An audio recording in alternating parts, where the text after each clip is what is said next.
សូមចម្រើនពរថ្ងៃនេះខ្ញុំបានធ្វើបុណ្យរំដោះគ្រោះឬថាបុណ្យសុំកូនដើម្បីរំដោះនៅសេចក្តី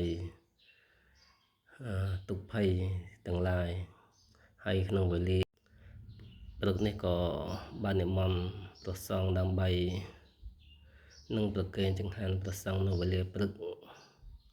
ហើយបន្ទាប់មកនឹងធ្វើនៅកម្មវិធីសុំកូនបន្ទាប់ពីព្រះសង្ឃទទួលចង្ហាន់ពេលព្រឹករួចក៏បានទទួលនៅបដិសណ្ឋារៈយេតាពុទ្ធសាសនាបានចូលរួមកម្មវិធីសុំកូនទៅបានសុំសេចក្តីសុខកូនចន្ទឌីនៅវេលាព្រឹកនេះ